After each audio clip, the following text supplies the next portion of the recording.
எப்படி திருப்பியா எல்லாம் ஜெயிச்சிருக்கீங்க ஓகேவா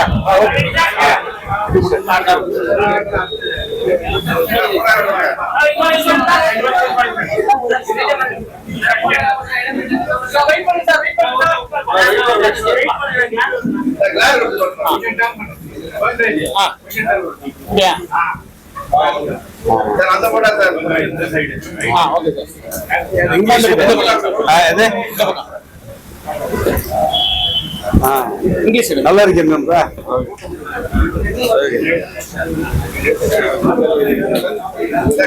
யூடியூப்ல இங்கிலீஷ் ஒண்ணு உங்க பேர் ஒதுங்கிட்டு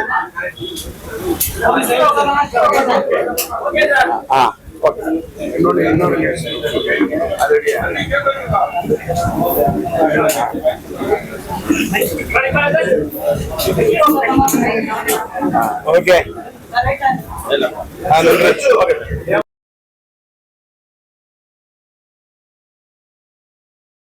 பஸ்ல கிடைச்ச கையை பத்தி ஏதாவது இன்ஃபர்மேஷன் கிடைச்சதா? அந்த கையும் பாடியை வச்சு பார்க்கும்போது ஒரு 30-35 வயசு ஆள் மாதிரி தெரியுது sir. He is definitely not mentally stable. We are dealing with a serial killer. வணக்கம். ஒரு நீண்ட இடைவேளைக்கு பிறகு நான் இன்னைக்குதான் மீடியாவை மீட் பண்றேன், பிரஸ் மீட் பண்றேன். உங்களை சந்திக்க வேண்டும் என்று இப்ப என்னோட பிஆர்ஓ கோவிந்தராஜ் அவரிடம் சொன்னேன். அது ஒரு குறிப்பிட்ட தேதி தான் பிக்ஸ் பண்ணுன்னு சொல்றாங்க. முன்ன மாதிரிலாம் இல்ல. முன்னெல்லாம் நான் கூப்பிட்டாக்க உடனே நினைச்ச நேரத்துக்கு கூப்பிட்டா உங்களை மீட் பண்ண முடிஞ்சது. அந்த தேதி கரெக்டா இப்ப பிஆர்ஓ யூனியன்ல வேற அவர் இருக்காரு. டேட் முன்கூட்டியே பிக்ஸ் பண்ணி கிட்டத்தட்ட ஒரு மாசத்துக்கு முன்னாடி பிக்ஸ் பண்ணி இன்னைக்கு நான் உங்களை சந்திக்கிறேன். மகிழ்ச்சி. இது பேசுறதுக்கு ஒரு சின்ன ஒரு வார்ம் அப் ஆகிறதுக்கு இதை பேசுனேன். 11 மணிக்கு இந்த இது கரெக்டா பிரஸ் மீட்டிங் ஆரம்பிக்கணும்னு அவர்கிட்ட சொல்லியிருந்தேன். அந்த பஞ்சுவாலிட்டி படி நான் 11 மணிக்கு முன்னாடி வந்துட்டேன். அது இதை எதற்காக சொல்றேன்னா, லைஃப்ல ஒரு லட்சியம் இருக்கணும், ஒரு மனிதனுக்கு ஒரு பிரின்சிபல் இருக்கணும். இப்படின்னா இப்படிதான் அப்படின்றது எனக்கு இன்னைக்கு எல்லாரும் இங்க பார்க்கும்போது என்னோட நண்பர்கள் அவ்வளவு பேரை பாக்குறதுல அவ்வளவு மகிழ்ச்சியா இருக்கேன். அது பேர் சொன்னா வச்சுக்க லிஸ்ட் போயிட்டே இருக்கும். தேவராஜா பாக்குறேன், மீனாட்சி சுந்தரத்தை பாக்குறேன், சித்ராமணியை பாக்குறேன், கிளாமரை பாக்குறேன். அப்படியே என்னோட நண்பர்கள் அத்தனை பேரையும் பார்க்கும்போது ஜெயச்சந்திரன் பாக்குறேன், சந்தோஷமா இருக்கு. ஆனா இன்னும் சில பேரை, சில முகங்களை நான் மிஸ் பண்றேன். அது ஒரு பக்கமா இருந்தாலும் கூட நான் இன்னைக்கு இந்த பிரஸ் மீட்டிங்கோட மெயின் கருத்தை மட்டும் சொல்லிடுறேன். நான் இப்பொழுது என்னுடைய படங்களான பல்வேறுபட்ட படங்களை திரையரங்குகளில் ரீரிலீஸ் செய்வதற்காக நான் தயாராகி இருக்கின்றேன். அதற்காக இப்ப டிஆர் டாக்கீஸ் என்ற ஒரு புதிய நிறுவனத்தை உருவாக்கி இருக்கின்றேன்.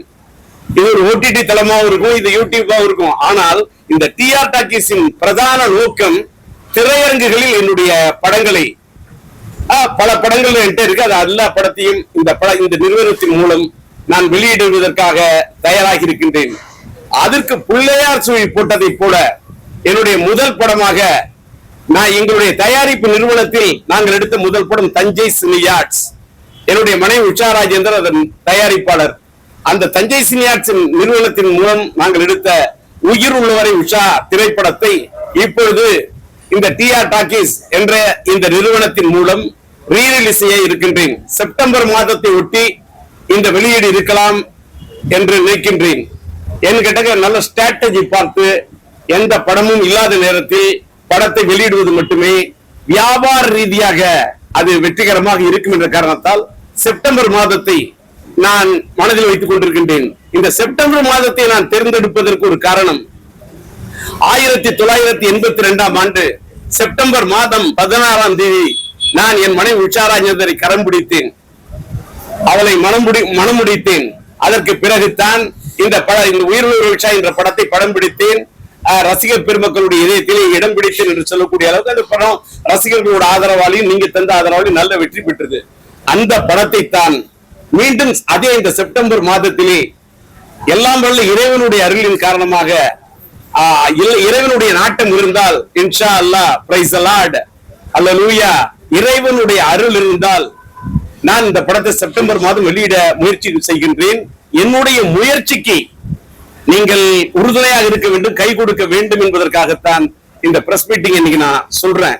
இதுல முதல் படமா நான் உயிருள்ள விருட்ச படத்தை வெளியிடுவதற்கு முயற்சியை மேற்கொண்டாலும் இந்த படத்தை நான் கிட்டத்தட்ட ஒரு 38 நாள் பாடல்களையும் ரீரெக்கார்டிங்கும் ஃபுல்லா ரீஸ்ட்ரக்சர் பண்ணி ஃபுல்லா இன்னைக்கு இருக்கக்கூடிய மாடர்ன் சவுண்ட்ல டிஜிட்டலா என்னென்ன பண்ணுமோ அத்தனையும் பண்ணி, அது மட்டும் இல்ல படத்தை 4K ரெசல்யூஷன் படம் வந்து டால்பில 5.1 7.1 அந்த அளவுக்கு இன்னைக்கு டோட்டலா ஒரு நவீன மயத்துடன் இந்த படத்தை உருவாக்கி இருக்கின்றேன்.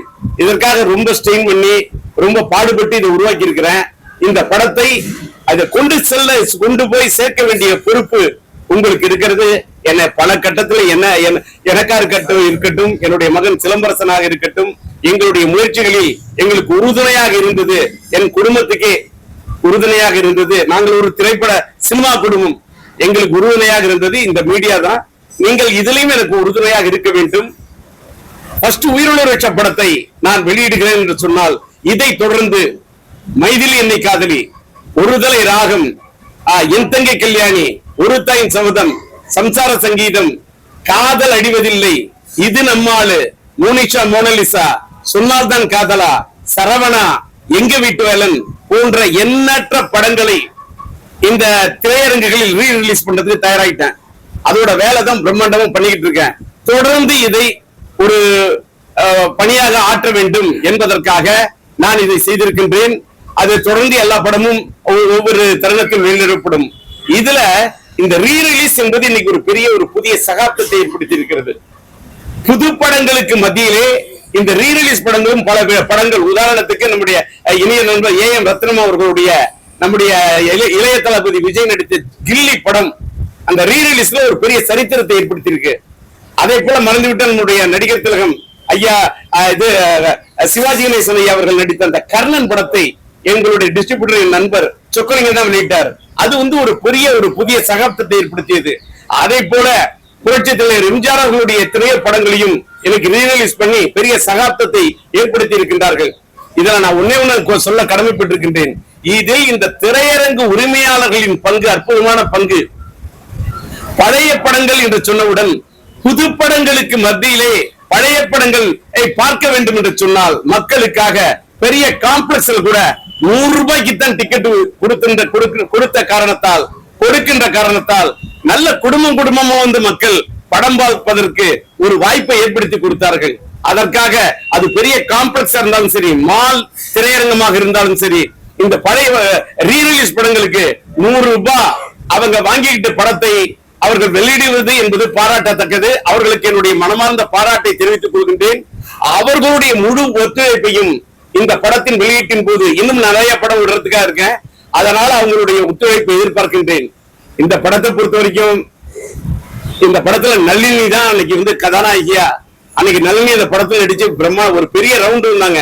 ஒரு அற்புதமான நடிகை, ஒரு நாட்டியம் தெரிந்தவர், முறைப்படி பரதநாட்டியம் கற்றவர். அவருடைய தந்தையாரே ஒரு பரதநாட்டிய வித்வான். அவருடைய தந்தை மூலமாக அவர் நாட்டியம் கற்ற காரணத்தால் அவருடைய டான்ஸ் திறமைக்காக செலக்ட் பண்ண தவிர நடிப்பு திறமையும் அற்புதமாக அந்த பெண் கொடுத்த காரணத்தால் அந்த படம் சூப்பர் ஹிட் ஆச்சு. நளினி வந்து கதாநாயகன் நடிச்சிருந்தாங்க. அதே மாதிரி என்னுடைய நண்பன், என்னுடைய அண்ணாமலை பல்கலைக்கழகத்தில் என்னோட கூட படிச்ச ஒரு நண்பன் கங்காவைத்தான் கதாநாயகனா அறிமுகப்படுத்தினேன். அவர் கங்கா மறைந்து விட்டார். அவர் மறைந்தால் கூட அவருடைய பெரிய ஆசை என்னன்னு அப்பப்ப இந்த உயிர் வச்ச படத்தை ரீரிலீஸ் பண்ணும் அப்படிங்கறத இந்த ரீரிலீஸ் பீரியடுக்கு முன்னாடியே என்கிட்ட வந்து அடிக்கடி சொல்லக்கூடிய ஒரு நண்பன். இன்றைக்கு அவர் என்னிடத்தில் இல்லை, நம்மிடத்தில் இல்லை. அவர் எங்க இருந்தாலும் என்னுடைய குரல் அவருக்கு ஒலிக்கும். நான் ஆன்மாவை நம்பக்கூடியவன். ஒரு பக்கம் சினிமாவை நண்பனாலும் ஆன்மாவை நம்புகின்ற காரணத்தால் அந்த ஆன்மா இந்த குரலை கேட்கும் என்ற நம்பிக்கையை அவர் இந்த படத்துல கதாநாயகனாக அவர் நடிக்க வச்சிருந்தேன். இதை தவிர இந்த படத்துல என்னுடைய இனிய நண்பர் ஒரு பிரதான வில்லனாக அன்னைக்கு நான் ராதா ரவி, நான் வந்து மறைந்து விட்ட நடிகவேல் MR ராதாவோட பெரிய ரசிகன். எனக்கு அதனாலேயே நடிகவேல் MR ராதா மேல் இருக்கக்கூடிய மரியாதையின் காரணமாகவே நான் நம்முடைய ராதா ரவியை அடைத்து இந்த படத்தில் ஒரு பெரிய பிரதான வில்லன் கதாபாத்திரத்தில் நடிக்க வச்சேன். அவரும் சளைக்காம அவ்வளவு பெரிய ஒத்துழைப்பு எனக்கு கொடுத்து இந்த படத்துல அற்புதமான வில்லன் கதாபாத்திரத்தை பண்ணியிருந்தாரு. அன்று தொட்டு இன்று வரைக்கும் நடித்துவேன். இப்ப நான் புதுசா படம் எடுக்கிறேன்னு சொன்னாக்கா அந்த படத்திலையும் ராதாரவி இருக்கிறார், அவர் நடிக்க போறாரு. அந்த அளவுக்கு ராதாரவியும் இந்த படத்துல பண்ண. அதே மாதிரி எனக்கு நெஞ்சில் ஒரு ஆணும் படத்தில் நடித்து எனக்கு ஒரு பெரிய ஒரு அற்புதமான கதாபாத்திரத்தை நடிச்சு நல்ல ஒத்துழைப்பு கொடுத்த நம்முடைய நடிகை சரிதா அவர்களும் இந்த படத்தில் ஒரு கௌரவ இடத்துல தான் உடைய தன்மையை உணர்ந்து மென்மையான காதலை உண்மையான காதலை உணர்த்தக்கூடிய ஒரு அற்புதமான கதாபாத்திரத்துல சரிதா அவர்கள் நடித்திருந்தார். அதே போல என்னுடைய ஆசான நடிகர், எனக்கு குரு மாதிரி இருக்கக்கூடியவர், என்னுடைய எல்லா படத்திலும் இருப்பார், வெந்நீராடி மூர்த்தி ஐயா, அவரும் இந்த படத்தில் நடித்திருந்தார். அதை தவிர என் இனிய நண்பர் கவுண்டமணி அவர்கள் நடித்திருந்தார். இதை தவிர மறைந்துவிட்டு என்னுடைய நண்பர்கள் வந்து எஸ் சந்திரன், உசலமணி, சந்திரன் பாபு, இடிச்சப்புலி செல்வராஜ் போன்ற எத்தனையோ நடிகர்கள் இந்த படத்தில் நடித்திருந்தார்கள். இந்த படம் அந்த காலகட்டத்தில் இளைஞர்களை ஒரு கல்லூரி காதல் கதை என்ற காரணத்தால் அந்த டீனேஜ் லவ் ஸ்டோரியில வித்தியாசமான ஒவ்வொரு பாட்டும் வித்தியாசமான பாட்டு இருந்தது. அதனாலதான் படத்துக்கு பிளஸ் பாயிண்ட் அந்த பாட்டு தான். அந்த பாடல்கள் 7 விதமான பாட்டு. வானத்துல வந்து வானவில்லின் நிறம் 7 நிறம்னு சொன்னா இந்த படத்துல 7 விதமான பாட்டு, 7 விதமான தரம், 7 விதமான நிறம். அந்த அளவுக்கு அந்த படத்துல பாட்டு ஒன்று. அந்த பாட்டுல பாத்தீங்கன்னா என்னுடைய இணைய நண்பர் பாடுநிலா பாலு, மறைந்துவிட்ட பாலு அவர்கள் இந்த படத்துல எனக்கு பண்ண ஒத்துழைப்பு வாழ்க்கையில மறக்கவே முடியாது. ஏன்னா அந்த கட்டடிப்பும் காலேஜுக்கு திரையரங்கத்துல அந்த பாட்டு வந்து முடிஞ்சு போச்சுன்னு டைட்டில போட்டேன், வேற வழியே இல்லாம டைட்டில போட்டேன். அந்த பாட்டு முடிஞ்சா அந்த பாட்டு போயிடுச்சான்னு கேட்டுட்டு சினிமா தியேட்டருக்குள்ள வரதுக்கே முதல் பாட்டு போயிடுச்சான், நம்ம அடுத்த ஷோக்கு வருவோம். அந்த அளவுக்கு அந்த கட்டடிப்பும் காலேஜுக்கு பாட்டு அண்ணன் பாலு பாடி கொடுத்திருந்தார். அதே மாதிரி பாலன் வந்து இந்திரலோகத்து சுந்தரி ராத்திரி கனவில் வந்தாலும் அந்த பாட்டும் பாலனம் பாடி கொடுத்திருந்தாரு. அதே மாதிரி மோகம் வந்து தாகம் வந்து என்ற அந்த பாட்டு ஒரு மழை சாங்கு, அந்த பாட்டு அந்த காலத்துல ஒரு பெரிய ரெக்கார்டை ஏற்படுத்துச்சு. அந்த பாட்டு அண்ணன் பாலன் பாடி கொடுத்திருந்தாரு. அதே மாதிரி இந்த படத்தில் மறைந்துவிட்ட மலேசியா வாசுதேவன் அவர் என்னாடி பந்தாடும் பாப்பாக்களே எங்கள் முன்னாடி வந்தாடும் ரோஜாக்களே அந்த பாட்டை அவரு அது கலைக்கிருந்தாரு. அதை போல இந்த படத்தில் இன்னொரு பாடல், முக்கியமான பாடல், அதை மறந்துவிட்ட நம்முடைய சங்கீத சாம்ராட் என்று சொல்லக்கூடிய அண்ணன் TMS அவர்கள் இதயமதை கோவில் என்று இந்த பாட்டை அவர் பாடி கொடுத்திருந்தார். அதை போல இந்த படத்துல பெரிய ஒரு முக்கியமா ஒரு பெரிய சிகரம் வைத்தார் போல, வைகைக்கரை காத்தே நில்லு, வஞ்சிதனை பார்த்தா சொல்லு, மன்னன் மனம் வாடுதென்று மங்கைதனை தேடுதென்று, காத்தே பூங்காத்தே என் கண்மணி அவளை கண்டால் காதோறும் போய் சொல்லு என்று இந்த பாட்டை அண்ணன் ஜேசுதாஸ் அவர்கள் அவர் வந்து அந்த பாட்டுக்கு வந்து ஒரு உயிர் கொடுத்திருந்தார். பாட்டை அவருடைய அந்த குரலால இடைத்து அப்படியே அந்த பாட்டை வந்து அப்படி இது பண்ணியிருந்தாரு. அந்த பாடல் அதுவும் அந்த பாட்டு வந்து ஒரு பெரிய சூப்பர் ஹிட் ஆச்சு. படம் ஹிட் ஆகிறதுக்கு அதுவும் ஒரு பெரிய முக்கியமான காரணம்.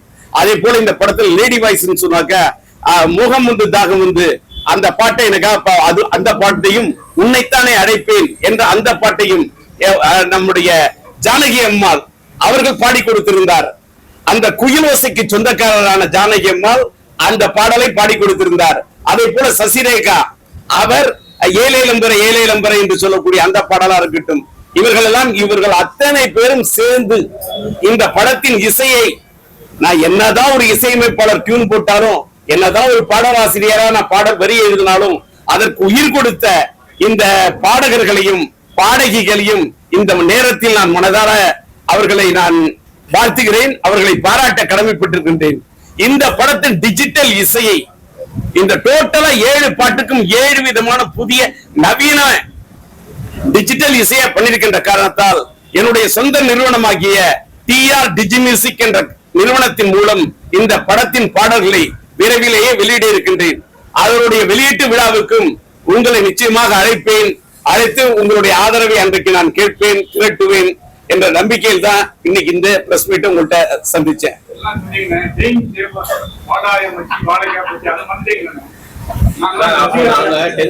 இன்னொன்னு இல்ல ஒரு நீங்க கேக்குறது கரெக்ட். செயின் ஜெய்பால் கதாபாத்திரத்துல அன்னைக்கு நான் தான் நடிச்சேன். அந்த கதாபாத்திரத்தை மீனாட்சி சுந்தரமும் நம்ம தேவராஜ் அவர்களும் நான் எல்லார பத்தியும் பேசுறதுதான் டி ராஜேந்தர் தவிர நான் அந்த படத்துல உயிர் படத்துல செயின் ஜெய்பால் கதாபாத்திரம் நான் நடிச்சேன்னு என்னை பத்தி சொல்ல விரும்பல. என்னை பத்தி சொல்லாத நீங்க சொல்றதுக்கு இருக்கீங்களே, இதை விட எனக்கு என்ன வேணும்? தேவராஜ் கேட்கிறாரு, மீனாட்சி சுந்தரம் கேட்கிறாரு, அதுதான் என்னுடைய கேரக்டருக்கு எனக்கு கிடைச்ச வாழ்க்கையில வெற்றின்னு நினைக்கிறேன். என்ன சொல்லுங்க?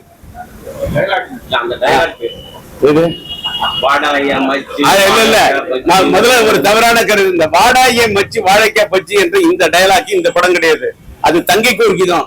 இந்த படத்துல வந்த டயலாக் என்னன்னு கேட்டாக்கா, 1 2 3 எண்ணிக்கை ஒப்பம் பேரை சொல்லிக்க இந்த வாங்கிக்க தாஸ் நீ இன்னையோட க்ளோஸ். இந்த டயலாக் எல்லாம் தான் இந்த படத்துல வந்தது. இந்த டயலாக் வந்து ஒரு ஃபைட் பண்ணக்குள்ள இந்த டயலாக்க பேசி அந்த வில்லன்களை அடிக்கிற இந்த மெத்தடு அன்னைக்கு அந்த படத்துல ரொம்ப ஒரு புதுமையா பேசப்பட்டது. சின்ன பசங்க எல்லாம் அத்தனை பேரும் பார்க்கக்குள்ள 1 2 3 எண்ணிக்கை ஒப்பம் பேரை சொல்லிக்க இந்த வாங்கிக்க இந்த டயலாக் அந்த ஃபார்மேட் ஒரு புது ஃபார்மேட் அந்த படத்துல உருவாக்குன. அதோடைய தொடர்ச்சியா தான் என்ன பண்றதுன்னு சொன்னாக்கா தங்கைக்கு ஒரு கீதம் படம். அந்த படத்துல வாடாய மச்சி வாழைக்காய் பச்சி அதை யூஸ் பண்ண. இத பாத்தீங்கன்னா கவன் படத்துல மறைந்து விட்ட இயக்குனர் நம்முடைய கேவி ஆனந்த் அந்த டயலாக் வாடாய மச்சி வச்சே திருன்னு அதுல வச்சாரு. அதே மாதிரி பாத்தீங்கன்னாக்கா நம்முடைய இளைய தளபதி படத்துல வாடாய மச்ச மாஸ்டர் படத்துல வைக்கிறாங்க. என்ன சொல்லுறேன், ஒரு படைப்பு என்பது ஒவ்வொரு காலகட்டத்தையும் மீறி நிக்கணும். அது நின்னாதான் அது அற்புதமான படைப்பு. அத நீங்க கேள்வி கேட்டதுனால சொல்றேன்.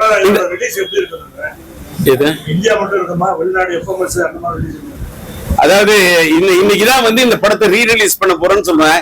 நான் தமிழ்நாடு பிரதானமா இது பண்றேன். இந்த படம் தெலுங்குல வந்து பிரேமசாகரம் என்று அந்த காலத்துல டப்பிங் செய்யப்பட்டு கிட்டத்தட்ட 2 ஆண்டு காலம் ஓடியது.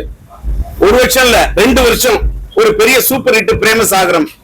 அதனால இப்ப திரும்ப பிரேமசாகரத்தையும் தெலுங்குல டிஜிட்டலைஸ் பண்ணி டோட்டலா இது பண்ணி தெலுங்குல ரிலீஸ் பண்றதுக்கு அதுக்கான முயற்சி நடைபெறுது.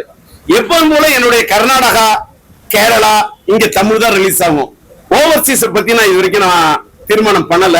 நான் இன்னைக்கே வந்து ஓவர்சீஸ் பத்தி அப்படி இப்படின்னு பெரிய பில்டப்ல கூட சார் என்னுடைய ரேஞ்சுக்கு நான் ரொம்ப சாதாரண ஆளு. என்னோட படம் உயிர் விஷா இதை ரீரிலீஸ் பண்றதுக்கு ட்ரை பண்றேன்.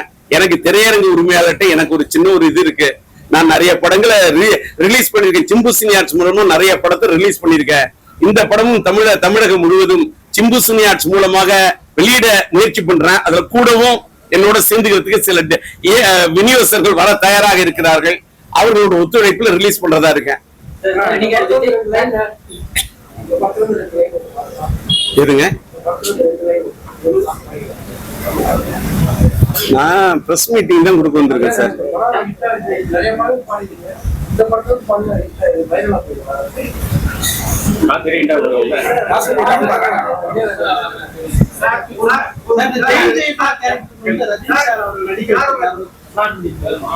இப்ப இவரு கேட்கக்கூடிய கேள்வி வந்து தேனி கண்ணன் நினைக்கிறேன். இருட்டுல இருக்கிறாரு இருந்தாலும் இந்த கண்ணாடி வச்சு கண்டுபிடிக்கிறேன். அவரு கேட்கக்கூடிய கேள்வியை கொஞ்சம் தெளிவா கேளுங்க சொல்றேன். ஜெயபால் கேரக்டருக்கோ அல்லது இந்த வீரர்கள் படத்துக்கோ ரஜினி அவர்களா நடிக்க வைக்கிறதுக்காக நீங்க அவருக்கு கதை சொல்றதா ஒரு தகவல் இருக்கு, அது உண்மையா? தகவல் இருக்குது, உண்மையா நீங்க கேக்குறீங்க. இப்ப என்னன்னு கேட்டாக்கா யூடியூப்ல சோசியல் மீடியால பாத்தீங்கன்னா எது உண்மை எது இது வதந்தி அப்படின்னு தெரியாத அளவுக்கு எல்லாரும் நியூஸ் பரப்புறாங்க. ஆனா நான் வந்து இதுல இப்ப இன்னைக்கு வந்து இந்த கட்டத்துல உயிருள்ள ஒரு விஷயம் படத்தில் நான் இன்னைக்கு இப்ப இந்த செயின் ஜெய்வால் படத்தை கதாபாத்திரத்தில் நான் நடிப்பதற்கு ஒரு விதத்தில் இன்டைரக்டா மறைமுகமா எனக்கு உதவி பண்ணதே சூப்பர் ஸ்டார் ரஜினி தான் சொல்லுவேன். ஏன்னு கேட்டா உண்மையை சொல்றேன். நான் வந்து சினிமாவில ஒருதலை ராகம் படத்துக்கு வரத்துக்கு முன்னாடியே நான் 2 பேர் 2 கண்ணன் முன்னாடியே பேட்டி சொன்னேன். கமலும் ரஜினியும் அந்த உலகநாயகன் சூப்பர் ஆக்டர் கமலும் சூப்பர் ஸ்டார் ரஜினி அவர்களையும் மனசுல வச்சுக்கிட்டு தான் ஒவ்வொரு கதாபாத்திரத்தையும் இந்த ரஜினி இந்த டயலாக் பேசினா எப்படி இருக்கும், கமல் இந்த டயலாக் பேசினா எப்படி இருக்கும், ஸ்ரீதேவி பேசினா இப்படி நான் வந்து சினிமா உலகத்துல ஒருதலை ராகத்துக்கு வர்றதுக்கு முன்னாடியே நான் வந்து ஒரு மிமிக்ரி ஆர்டிஸ்டா இருந்தேன்னா ஒவ்வொரு டயலாக்கும் ஒரு வில்லன் கேரக்டர் வேற எம் ஆர் ராதா மாதிரி பேசி வைப்பேன், எம்என் நம்பியார் மாதிரி பேசி காட்டுவேன். இப்படி ஒவ்வொரு அதே மாதிரி ஒரு என்னுடைய மனசுல வந்து ஒரு பெரிய இடத்தை பிடிச்சது கமல் ரஜினி அன்னைக்கு. ஏன்னா நான் கல்லூரியில் படிக்கக்குள்ள அந்த இளமை ஊஞ்சலாடுகிறது படமா இருக்கட்டும், அது அந்த 16 வயதிலே படமா இருக்கட்டும், கமல் ரஜினி மேல ஒரு பெரிய அதோட தாக்கம் எனக்கு ரொம்ப அதிகமா இருந்தது. அதனால யான் வந்து அவர்களோட ரசிகர்களா இருந்த விட எனக்கு ஒரு பெரிய இதுன்னு கேட்டா ரஜினி மாதிரி வந்து ஒரு பண்பான மனிதரை பார்க்க முடியாது. நானும் ரஜினி அவர்களும் ஒருதலையாகும் காலத்திலிருந்து நல்ல நண்பர்களாக இருந்தோம். என்னுடைய ரயில் பயணங்கள் படத்தை மறைந்துவிட்ட இயக்குனர் சிகரம் பாலச்சந்திரையா அவர்கள் படம் பார்த்து விட்டு அப்படி ரொம்ப பாராட்டியிருந்தார். அதே மாதிரி மேனா தியேட்டர் அந்த படத்தை பார்த்து விட்டு நல்ல பாராட்டது யாருன்னு கேட்டா என் இனிய நண்பர் ரஜினி. அந்த அளவுக்கு பாராட்டினார். பாராட்டது மட்டும் இல்ல, ஒரு காம்பினேஷன்ல டிஆரோட இந்த டயலாக் ஸ்டைல்ல எனக்குன்னு இந்த டயலாக் ஒரு இது பண்ணி போட்டு ஒரு இது பண்ணணும் ராஜேந்தர் அப்படின்னாரு. அதனாலதான் ரஜினிக்காக நான் ஒரு கதையை தயார் பண்ண சொல்ல அவர் சொன்னாரு, எனக்கு கொஞ்சம் காட்சிட்டு ரொம்ப டைட்டா இருக்கு, நான் வேணா ஒரு கெஸ்ட் இமிடியேட்டா உங்களுக்கு பண்ணி கொடுத்துறேன் ராஜேந்தர் அப்படின்னாரு. உடனே சரின்னு சொல்லிட்டு இந்த படத்தை நான் தயார் பண்ணி இந்த கதையை ரெடி பண்ணிட்டு போனேன். அந்த கதாபாத்திரம் ஜெய்பால் கதாபாத்திரத்தை போய் அவர்கிட்ட சொன்னேன். ஏவிஎம் ஜி தியேட்டர்னு நினைக்கிறேன், டப்பிங்ல இருந்தாரு. கதையை கேட்டாரு. இறைவன் இதா சொல்றேன் சொன்னா நம்ப மாட்டீங்க, கதை அவருக்கு ரொம்ப பிடிச்சு போய் அப்படியே கட்டி பிடிச்சு நம்ம பண்றோம், உங்களுக்கு டேட் என்னன்றத நான் அலர்ட் பண்றேன் அப்படின்னு சொன்னாரு. அப்ப உடனே டயலாக் சொன்னா நம்ப மாட்டீங்க, அப்படியே 1 2 3 எண்ணிக்க ஒப்பம் பேர சொல்லிக்க இந்த வாங்கிக்க அப்படின்னு அப்படியே அப்படின்ற அந்த ஜெயபால் அப்படின்னு அவரு நடிச்சிருந்தா அவருக்கு நான் போட்டு வச்சிருந்த பாட்டே வேற, அவருக்கு நான் போட்டு வச்சிருந்த டயலாக் ஸ்டைலே வேற. இது நான் பேசுனது, அது பேசுன அது வந்து என்ன தான் இமயம் தான், அதோட உயரம் தான், அவரு தான்.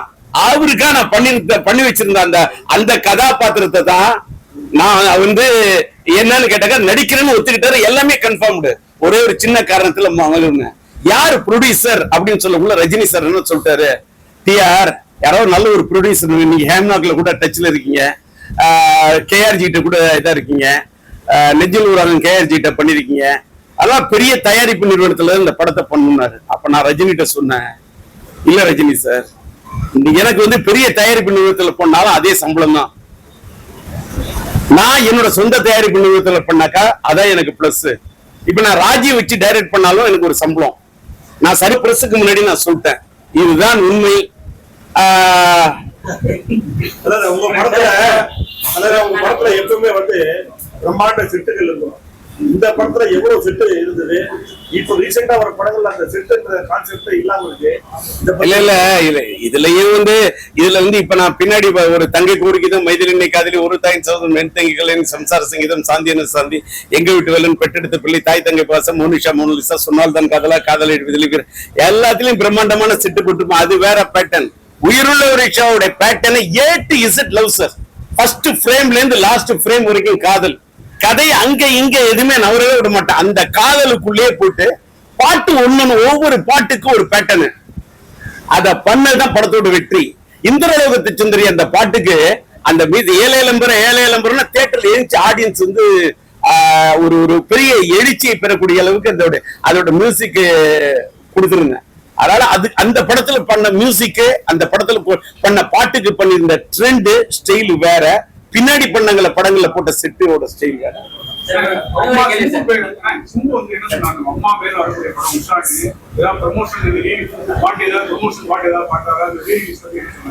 இல்ல அவங்க அதாவது சிம்பு சார பத்தி இந்த கேள்வியோட நிறுத்திங்க. நான் இது வந்து உயிருள்ள ஒரு விஷயம். இது ஒண்ணு சொன்னதுல மீனாட்சி சுந்தரம் ரொம்ப ரிலேட்டடா கேள்வி கேட்டீங்க. சிம்பு பிறக்கிறதுக்கு முன்னாடியே நான் எடுத்த படம் தான் உயிருள்ள ஒரு விஷயம். 1982 செப்டம்பர் 16 மனைவியை திருமணம் பண்ணேன். 1983 மார்ச் மாசம் 4 படத்தை ரிலீஸ் பண்ணேன். என்னுடைய மனைவியை நான் உயிருள்ள ஒரு விஷயம் கரம் பிடித்ததுக்கு பின்ன படம் ஒரு மனைவி அமைவதெல்லாம் இறைவன் கொடுத்த வரம்னா ஒவ்வொரு ஆண்மகனுக்கும் அவரோட கல்யாணத்துக்கு பிறகு ஒரு பெரிய ஒரு தூக்கும். சில பேருக்கு தூக்கிடுது, சில பேருக்கு துரதிருஷ்டவசமா இதாயிடுது. ஆனா இறைவனுடைய அருளால என் மனைவி நான் திருமணம் பண்ண பிறகு அந்த படம் எனக்கு ஒரு பெரிய சூப்பர் ஹிட் கொடுத்து நான் இவ்வளவு பெரிய இத்தனை படங்களை சொந்த தயாரிப்பில இவ்வளவு படம் என்னால எடுக்க முடிய அளவுக்கு இருக்குதுன்னா என் மனைவிதான் தயாரிப்பாளராக எனக்கு உடல் இருந்து அவ்வளவு இது பண்ணாங்க. அதற்கு பிறகுதான் சிம்பு பிறந்தாரு. அவருதான் அப்பா ஃபர்ஸ்ட் ரிலீஸ் ஊர்வலம் பண்ணுங்க என்கிட்ட. இப்ப நான் விடுதலை ராகம் படத்தை கூட பண்ணணும்னு முடிவு பண்ணேன். மைதில விடுதலை ராகம் படத்துடைய தயாரிப்பாளர் EM இப்ராஹிம். ஆனா அந்த படத்தின் நெகட்டிவ் வைட்ட நான் வந்து சிம்பு சினியாட்சின் சார்பாக நான் வாங்கிட்டேன். ஒருதலை ராகமும் என்னுடைய முதல் படம் அதான். அதையும் இந்த காலகட்டத்தில் இன்னைக்கு இருக்கக்கூடிய இந்த ஆடியன்ஸ் கிட்ட கொண்டு போய் சேர்க்க முயற்சி பண்றேன். அதனால உயிர்நூறு ரிக்ஷா படத்தை ரிலீஸ் பண்ணணும்னு ஐடியா கொடுத்தே சிம்பு. அவருக்கு இந்த படத்துல ஒரு கூட இந்த கட்டடிப்பும் காலேஜுக்கு அந்த பாட்டு ரொம்ப பிடிக்கும். அந்த பாட்டை வந்து என்னாசை மைதிலிய படத்தை வந்து அவர் வந்து மைதிலியோட பாட்டை வந்து மன்மதன் படத்துல ரீமிக்ஸ் பண்ணிருப்பாரு.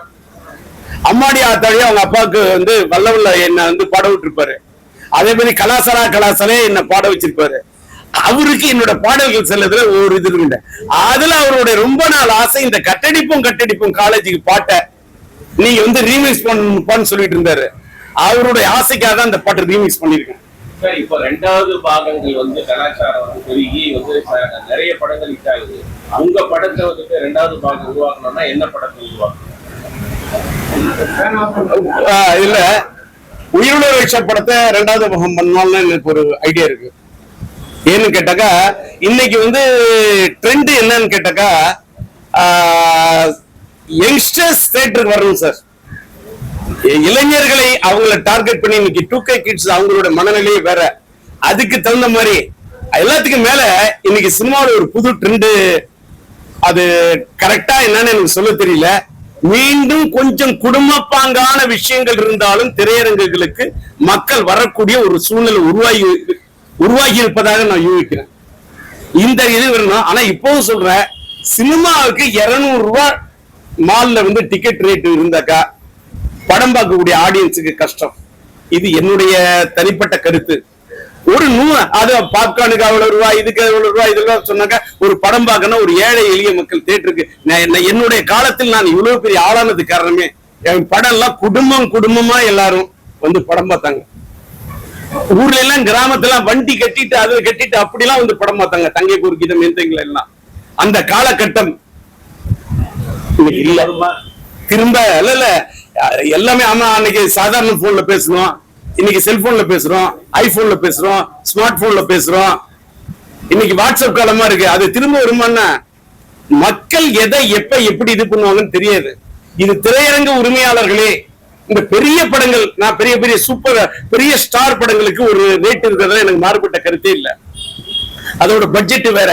சாதாரண படங்களுக்கு பட்ஜெட் சப்ஜெக்ட மட்டுமே நம்பி எடுக்கக்கூடிய படங்களுக்கு, இந்த பழைய படங்களுக்கு 100 ரூபாய் டிக்கெட் விற்கிற மாதிரி இந்த சின்ன பட்ஜெட் படங்களுக்கு ஒரு முன்னுரிமையை திரையரங்கு உரிமையாளர் கொடுக்க வேண்டும் என்பது என் கோரிக்கை.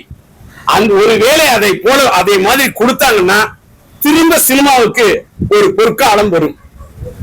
அந்த காலகட்டத்துல பெரிய படங்கள் ரிலீஸ் ஆனாக்கா மற்ற படங்கள் எதுவுமே வரமாட்டது. எல்லா தியேட்டரும் அதே படத்துல உதாரணமா சொல்ல போனா தமிழ் எடுத்த விக்ரமாகட்டும், ரஜினி நடித்த கூலி ஆகட்டும், அந்த படங்களுக்கு எல்லா தியேட்டரும் உலகம் உள்ள 2000 தியேட்டர் 3000 தியேட்டர் விட்டுறாங்க.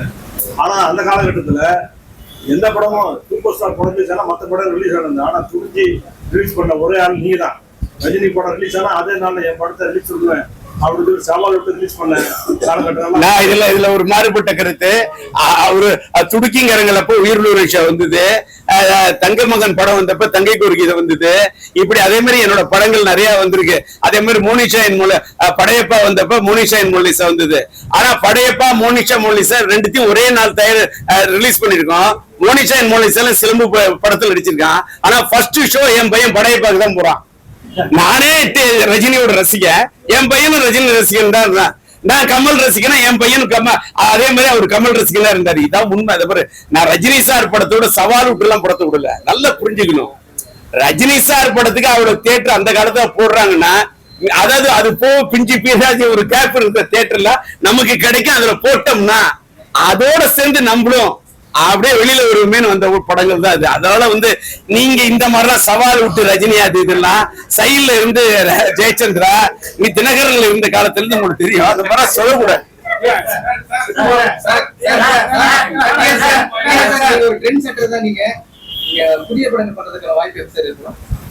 புதிய படம் பண்றதுக்கான முயற்சியை நான் பண்ணிக்கிட்டு இருக்கேன். அதுக்கான ஏற்பாடு 3 வருடமாக பிரம்மாண்டமான செட்டுகளை நான் என்னுடைய டிஆர் கார்டல்ல, டிஆர் சிம்பு கார்டல்ல செட்டு பிரம்மாண்டமா போட்டுக்கிட்டு இருக்கேன். ஒரு லவ் ஸ்டோரி தான் எடுக்க போறேன். அதற்கான அதுக்கும் நான் வந்து இதுல இந்த உயிரிழந்த விஷயத்தை நீங்க டைல்யூட் பண்ணிட கூடாதுங்கிறதுக்காக நான் பேசல. நான் அதற்காக ஒரு பிரஸ் மீட்டிங் வச்சு என்னன்னு கேட்டா இன்னைக்கு வந்து நீங்க கேட்டதுனால சொல்றேன், அவ்வளவு புதுமுகங்களை அறிமுகப்படுத்தணும்னா இன்னைக்கு சினிமா உலகத்தின் நிலைமையை பார்க்க உள்ள ரொம்ப வேதனைப்படுறேன். காமெடி நடிகர்களுக்கு இந்த பஞ்சமா? ஏன் இந்த நிலைமை? எனக்கு உயிரோட படத்துல பாத்தீங்கன்னா சாதாரண ஒரு சம்பளத்துக்கு தான் அண்ணன் கவுண்டமணி நடிச்சிருப்பாரு, எஸ்.எஸ். சங்கர் நடிச்சிருப்பாரு. என் படங்கள் நான் இடிச்ச புலி செல்வராஜை பயன்படுத்துறவங்க யாரும் பண்ணிருக்க மாட்டாங்க. இந்த படத்துல குண்டு மனோகர் நடிச்சிருப்பாரு, இந்த படத்துல வந்து வெண்ணிராடி மூர்த்தி நடிச்சிருப்பாரு. இப்ப என்னோட பிரதான நோக்கமே நான் வந்து ஒரு 4 கதாநாயகி அறிமுகப்படுத்துறேன் சார். நான் புதுசா எடுக்கிற படம் எடுப்பதற்கு முயற்சி செய்கின்றேன். இறைவன் அருள் இருந்தால், இறைவன் நாட்டம் இருந்தால் படம் எடுப்பேன். எடுத்தா புதுமுகங்கள். ஆனா செட்டு பிரம்மாண்டமான செட்டு. அது மட்டும் இல்ல, டோட்டலா ஒரு கிரீன் மேட் ஸ்டுடியோ இது பண்ணி டோட்டலா ஏஐல chat with GPT modern technology miss பண்ணி பிரம்மாண்டமான படம் எடுக்கிறதுக்கு முயற்சி பண்றேன். இதுல புது புது காமெடியன்களை உருவாக்குறேன். Total love story, youth love story புதியவர்களுக்கு அறிமுகப்படுத்துறதுக்கு முயற்சி பண்றேன். அதற்கான ஏற்பாடு பண்ணணும்னு நான் கோவிந்தராஜ் கிட்ட சொல்லிட்டேன். அவரு நிறைய படத்துக்கு பிஆர்ஓ இருக்கிறாரு, அவர் சரியா அந்த வேலையை பார்த்துட்டு இருக்காரு. இருந்தாலும் அதனால புதுமுகங்களை வச்சு அந்த படம் எடுக்க போறோம். அவர் இடையில இந்த கேள்வி கேட்டாரு. இந்த உயிரோட ரிக்ஷா படத்தை டைலூட் பண்ணாம இருக்கிறதுக்கு இதோட முடிச்சுக்கிறேன்.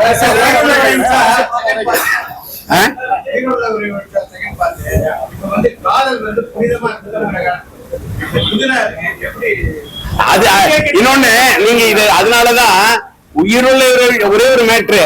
இன்னைக்கு நீங்க இந்த கேள்வி கேட்கிறான்னு சொன்ன இந்த விஷயத்தை, அன்னைக்கு காதல் புனிதமா இருந்தது, அன்னைக்கு காதல் முக்கியத்துவமா இருந்தது, அன்னைக்கு காதல் அழுத்தமான காதல்.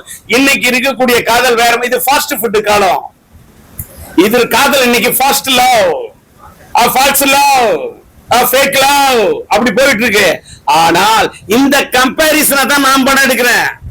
நீங்க இப்படி சொல்றதுனால உண்மையான காதல நாட்டில் இல்லாம போயிடாது, பர்சன்டேஜ் கம்மியா இருக்கலாம். இன்னைக்கும் தன்னுடைய காதலுக்காக உயிரை விடக்கூடிய பொண்ணு இருக்க, இன்னைக்கும் தன்னுடைய காதலுக்காக உயிரை விடக்கூடிய பையன் இருக்கானே. காதலுக்கு உயிரோடக்கூடிய பையன் இருக்கான், பொண்ணு இருக்கான். அதனாலதான் உயிருக்கு நிகரானது, உயிரை தாண்டது காதல் அப்படின்னால உயிர் உள்ள ஒரு விஷயம் படம் எடுத்தேன். 1980 45 வருஷம் ஆயிட்டு கூலி படத்திலையும் பாடுறீங்க, படசமையை பார்த்து போட்டியாகவும் நீங்க படம் பண்ணீங்க. அது இன்னொன்னு அல்ல, இது கரெக்ட். அது அந்த படத்து அது ஏன்னா இது மாதிரி எப்படி அப்படியே சைட்ல எப்படி இப்படி கொம்பு சொல்றீங்க ஏங்க? அதெல்லாங்க ஏங்க அதான் வேண்டாம். இது எத்தனையோ வருஷமா சொல்றேன், ஏதாவது திரும்ப சொன்னா அப்படின்னா என்னன்னு கேட்டாக்கா, எனர்ஜிக்கு காரணம் ஒண்ணும் இல்ல. அவனாக்கா இதுல பட தூதுக்கா தின்னுக்கின்ற தூதுக்கா திக்கு திக்க தூதுக்கா தின்னுக்கின்ற தூதுக்கா இப்படின்னு சொன்னாக்கா, இந்த பீட்டை கொடுக்குறேன்னு சொன்னா வீட்டுல ட்ரம் அடிச்சுக்கிட்டே இருக்கிறேன். வாழ்க்கையில சின்ன பசங்களுக்கு அடுத்த தலைமுறை தம் அடிக்கலாம், ஆனா உன்னோட தம் போயிடும். அடிக்காத தம்மு. நான் ட்ரம் அடிக்கிறேன், அதான் ஸ்ட்ரென்த்தோட இருக்கிறேன். தம் அடிக்க மாட்டேன், தண்ணி அடிக்க மாட்டேன், தனி மனித ஒழுக்கத்தை இழக்க மாட்டேன். அதனாலதான் டிஆர் இன்னைக்கு அதே எனர்ஜியோட இருக்கேன். இடையில யாரோ அவருக்கு உடம்பு சரியில்ல, அப்படி இல்ல, அவரால் நடக்க முடியாது, அவரால் பேச முடியாது, அவருக்கு முடியல, ஒண்ணுமே இல்லாம இந்த மாதிரிலாம் 1000 நக்கல் நையாண்டி கிசு கிசு கிசுங்கள் என்ன வேணா வரட்டும், நானா இருப்பேன்.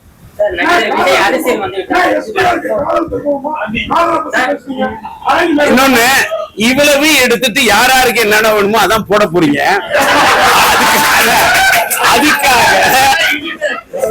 அதுக்காக இஷ்டத்துக்கு வேற பிரஸ் மீட்டிங்ல போனா நீங்க என்ன கேள்வி கேக்குறீங்கன்னு பாக்குறேன்.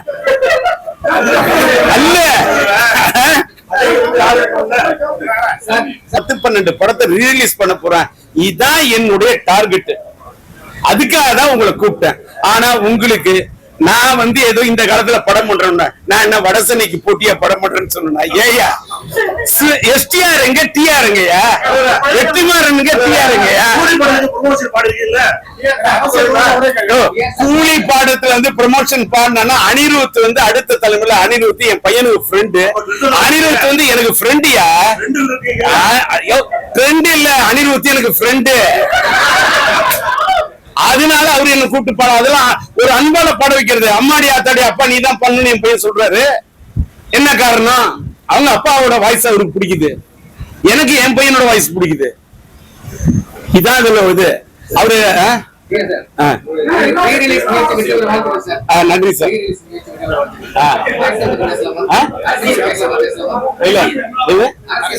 ஐயோ இன்னொன்னு சார், தயவு செய்து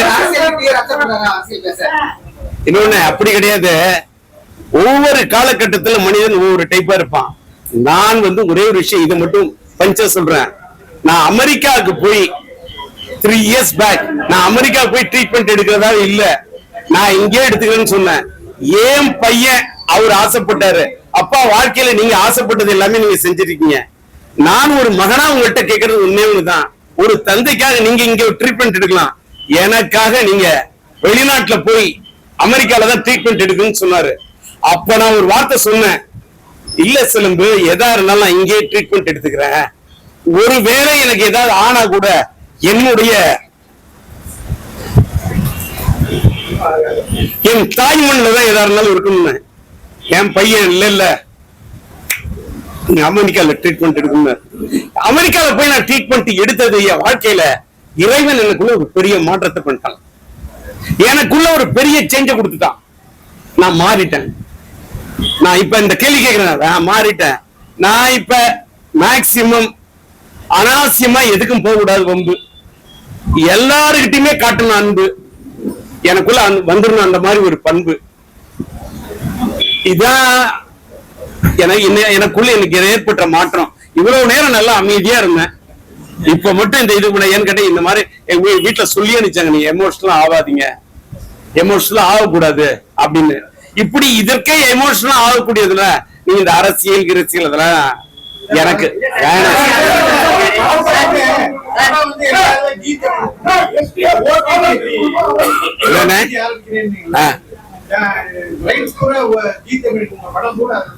இல்ல ஒரு நிமிஷம். ஜீ தமிழ்ல நீங்க நல்லா புரிஞ்சுக்கணும். ஜீ தமிழ்ல என்னோட படங்கள் எல்லாமே கொடுத்திருந்தேன். அந்த கொடுத்திருந்த படங்கள் ஃபர்ஸ்ட் ஒரு 10 வருஷத்துக்கு கொடுத்தேன், அடுத்து ஒரு 10 வருஷத்துக்கு கொடுத்தேன். இப்ப அந்த படங்கள்லாம் உங்கள்கிட்ட முடிஞ்சிருச்சு. இப்ப ஜீ தமிழ்ல இந்த படங்களோட ரைட் இல்ல, என்கிட்ட தான் இருக்கு. எல்லாத்த விட பாத்தீங்கன்னா யூடியூப்ல எந்த விதமான ரைட்டுமே இல்லாம ரொம்ப டிஆர் லெஜெண்டரின்னு போடுறாங்கன்னா எந்த ரைட்டு யார்கிட்ட வாங்கினாங்க? என்னமோ பண்ணிக்கிட்டு இருக்காங்க. அதற்காகத்தான் முறைப்படுத்தி என்னோட படங்கள் எல்லாத்தையும் என்னோட டிஆர் டாக்கீஸ்ல முறைப்படுத்தி ஏற்றி வைக்கணும்னு ட்ரை பண்றேன்.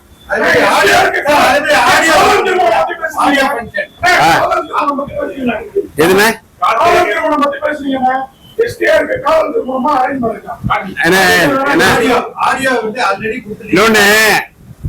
நான் உயிருள்ள படத்துல கங்காவும் நளினியும் காதலிச்சு திருமணம் பண்ற மாதிரி படத்தை இது பண்ற, அவர்களோட காதலை இணைத்து வைப்பதற்காக முற்பட்டு அதற்காக தான் சேஞ்ச் ஜெய்வால் தன் உயிரையே கொடுக்கக்கூடிய கதாபாத்திரத்தை நடிச்சேன். அதோட நிறுத்திக்கணும். இந்த திருமணத்தை பத்தி தான் அவளை இதோட நிறுத்திக்கணும். ஏங்க ஒண்ணு அடுத்தது அது எப்படி அன்னைக்கு கொடுத்தது இப்ப உதாரணத்துக்கு இந்த படத்தோட ஆடியோ ரைட் அந்த காலத்துல வெறும் ராயல்டிக்கு பேஸ்ல கொடுத்தது ஏவிஎம் கொடுத்தோம். 10 பைசா ராயல்டி கொடுக்கல படத்துக்கு, வெறும் 10 பைசா ராயல்டி கொடுக்கல. அது அன்னைக்கு இருந்தது மோனோ காலம், கேசட்டுக்கு தான் கொடுத்தது. இன்னைக்கு டிஜிட்டல், டோட்டல் டிஜிட்டல். இன்னைக்கு இந்த படமா இருக்கட்டும், மைதில் என்னக்கா, அதுக்கெல்லாம் என்னுடைய உரிமைக்கு நான் இத்தனை நாள் எதுக்கு நான் ஃபைட் பண்ணல, இனிமே என் உரிமைக்கு நான் ஃபைட் பண்ணுவேன். விஜய் அரசியல் மாற படமா ஆனா பொதுவாகவே தமிழ் சினிமால ஹீரோக்கள் இறந்தா படம் ஓடாது, நல்லா தெரியும். ஆனா நீங்க அதை சக்சஸ் ஆஃப் மார்க் அந்த இது எப்படி எல்லா படங்களும் கிளைமேக்ஸ்ல ஒரு நீங்க தப்பா கேக்குறீங்க. படத்தின் கதாநாயகன் அப்படின்னா, அதாவது நான் நிறைய படத்துல இறந்த மாதிரி நடிச்சிருப்பேன். அது ஒவ்வொருத்தருக்கும் ஒரு பேட்டர்ன் சார். இப்ப ஷேக்ஸ்பியரோட இது பாத்தீங்கன்னா சிலது காமெடியா இருக்கும், சிலது டிராஜடியா இருக்கும். என்னை பொறுத்தவரையில் எனக்கு சினிமால டிராஜடி தான் பிடிக்கும். மேக்சிமம் டிராஜடி தான் பிடிக்கும். இது ஒவ்வொருத்தரோட டேஸ்ட். சார், அந்த காலகட்டத்துல உங்களுடைய படங்களை வாங்கும் போது இந்த பெட்டி அனுப்பும் போது ஆபரேட்டர்களுக்கு ஒரு அன்பளிப்பு வச்சு அனுப்புவீங்க.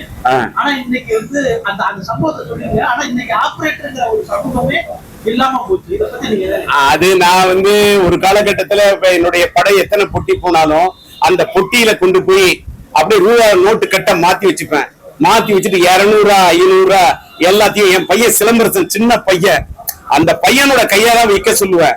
இந்த பொட்டை அப்பா அப்படின்னு நான் குனிஞ்சு அந்த வழியே தெரியாம என் பையன் வைப்பான். அப்ப என்ன சொல்லுவேன், இந்த 500 ரூபாயோ 200 ரூபாயோ, சில படத்துல 200 வச்சேன், சில படத்துல 500 ரூபாய் இந்த பொட்டியில வைப்பேன்.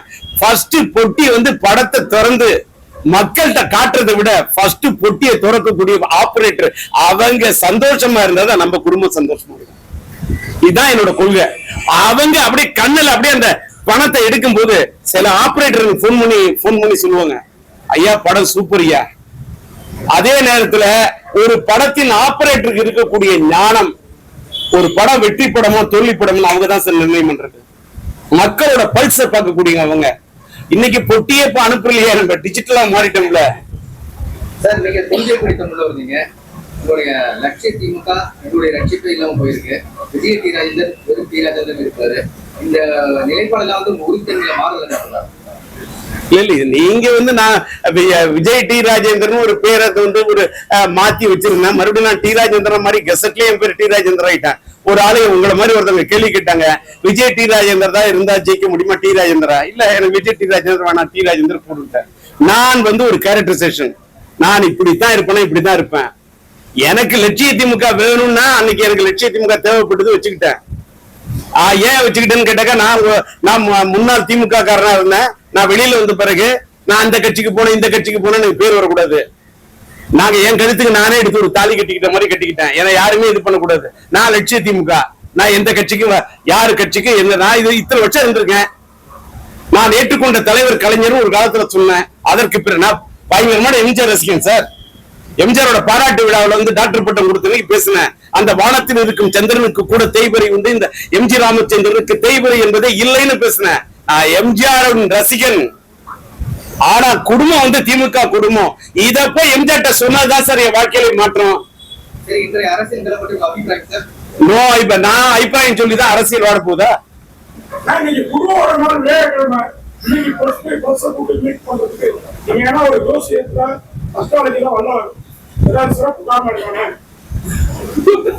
அதாவது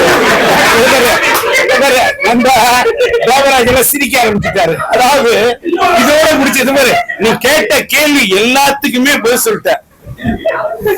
இன்னொன்னு ஒரு விஷயம், எனக்கு ஜோசியத்துல நம்பிக்கை உண்டான்னு கேட்டா இருக்கு. கால நேரம் எல்லாம் பார்த்துதான் எதுவுமே செய்யணும் இருக்கு.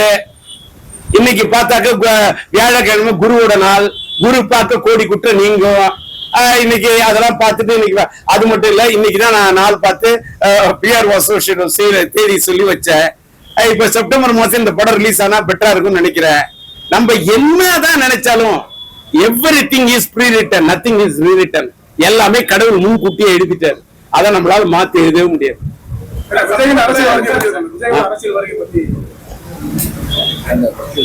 சமீபத்துல வெளியான படங்கள்ல இது பாருங்க, விஜய் சார் எனக்கு நல்ல நண்பர். புலி படம் என்னுடைய நண்பர் வந்து பி.டி. செல்வகுமார் அந்த படத்தை எடுத்திருந்தோம். மற்ற படங்கள் எல்லாம் போல பி.டி. செல்வகுமார் அந்த படத்துக்கு எடுத்திருந்தப்ப ஆடியோ ரிலீஸ் ஃபங்க்ஷன் கூப்பிட்டாரு. வருந்தி என் நண்பர் பி.டி. செல்வகுமார் கூப்பிட்டதுக்காக தான் போய் பேசினேன். அந்த அத்தனை புலின்னு பேசினா எனக்கு புலினா பிடிக்கும். ஏன்னு கேட்டா நான் தஞ்சை மாவட்டம், சோழர்களின் கொடி புலிகொடி. அப்படி போடு அறிவாள. ஆக மொத்தம் நீ மாயத்தம் பக்கத்துல என்ன வந்திருக்க நான் கண்டுபிடிச்சிட்டேன். அதை எப்படி அடிக்கிற பாரு. அது ஊர்ல போய் காலேஜுக்கு போனதே கிடையாது, கட்டிட்டே இருப்பான். இல்ல உயிரிழச்சா தெரியாதனமா இந்த உயிரிழச்சல கட்டடிப்பும் காலேஜுக்கு காதலிப்பும் மேரேஜ்னு ஒரு பாட்டை வச்சுட்டேன். இதுக்காக நீ காலேஜுக்கே போகாம கட்டடிச்சிட்டேன்னு தேவராஜ் சொல்ற தேவையா? சமீபத்துல வெளியாகிற படங்கள் எல்லாம் ரொம்ப வன்முறை ரொம்ப அதிகமா இருக்கு. ஒண்ணு சார், நிறைய இது இல்ல. எதை சார் போட போறீங்க கண்டென்ட்? அதாவது ஒரு மேட்ரு நல்லா சினிமால தெரிஞ்சுங்க சார். ஒவ்வொரு காலகட்டத்தில் மக்கள் ஒவ்வொரு விதமான படங்கள் பார்ப்பாங்க. இன்னைக்கு இந்த ஒரு இங்கிலீஷ் படம் மாதிரி ஆக்ஷன் ஓரியன்டட் படம் மாதிரி இருக்கணும்ன்ற ஒரு இது வருதுன்னா, படங்களுடைய சாயலே அதை பார்த்து இதை பார்த்து கொரியன் படம் பார்க்கலாமா, இங்கிலீஷ் படம் பார்க்கலாமா, அதை பார்த்து எடுக்கக்குள்ள சீனே அந்த மாதிரி தானே சார் வரும். ரீசன் இதுதான். எங்களோட காலகட்டத்துல நானா இருக்கட்டும், இயக்குனர் பாரதி ராஜா இருக்கட்டும், பாக்கியராஜா இருக்கட்டும், ஆர் சுந்தரராஜனா இருக்கட்டும், எங்களோட காலகட்டத்துல வந்து நாங்கெல்லாம் படம் பண்ணனா ஃபேமிலி டிராமா அப்படி இப்படி இன்னைக்கு அது எழுதி இருக்கக்கூடிய யதார்த்தமான விஷயங்களை வச்சு அன்னைக்கு கதை பண்ணோம். இன்னைக்கு ட்ரெண்ட், அது ஒரு ட்ரெண்ட், அது ஒரு காலம். அதேதான் சினிமா பண்ணணும்லாம் சட்டம் கிடையாது. ஜெகன்மோகினி ஒரு படம் ஓடுவோம், ஜெயமாலினி அம்மா அந்த படத்துல நடிச்சாங்க, இந்தியாவே அந்த அம்மாவை கொண்டாடுது ஜெகன்மோகினி. அதுக்கு பிறகு எத்தனை பேர் நீங்க படமோகினி எடுக்கலாம், ஆனா வாழ்க்கையில வருமா ஒரே ஒரு ஜெகன்மோகினி? வராது. ஒவ்வொரு காலகட்டத்தில் ஒரு படம் ஓடும். அதற்கா அதே மாதிரி படம் தான் எல்லா படம் ஓடலாம் கணக்கே போடாதீங்க. சினிமா பார்த்து சினிமா படம் எடுக்கிறவங்க இயக்குனர்கள் சார், அவர்களோட ரசனையை தாண்டி காசு கொடுத்து படம் பார்க்கக்கூடிய ஜனங்க தான் சார் எஜமானர்கள். சார் உங்க அன்பு நண்பரோ இல்ல தம்பி வச்சிருக்கலாம், விஜய் வந்து அரசியல் வந்துட்டாரு, எப்படி பாருங்க சார்? தேவராஜ் எப்படி இதெல்லாம் இவர் ஒரு கேள்வி கேட்டார் சொல்லி, அவரோட படம், அவரு எனக்கு நண்பர். விஜய் வந்து என்னோட நண்பருங்க. அது ஒரே சார் ஒரு மேட்ரு இப்ப சொல்லிடுறேன். இது பஞ்சு என்னன்னு கேட்டா, இனிமேல் எந்த காரணத்தை மட்டும் மேக்சிமம் நான் என்னோட திரையுலகத்துல மறைந்து விட்ட கேப்டன் விஜயகாந்த் வந்து என்னோட பெரிய நண்பர். அவருக்கு நான் சட்டம் சிரிக்கிறது மியூசிக் பண்ணேன், அவருக்கு நான் வந்து கூலிக்காரன் படத்துல மியூசிக் பண்ணேன். இந்த அரசியல் என்ற இதுல அது சில பத்திரிகைகள்ல பண்ண கூத்தால என்னோட நட்பும் அவருடைய நட்பும் பிரிஞ்சுது.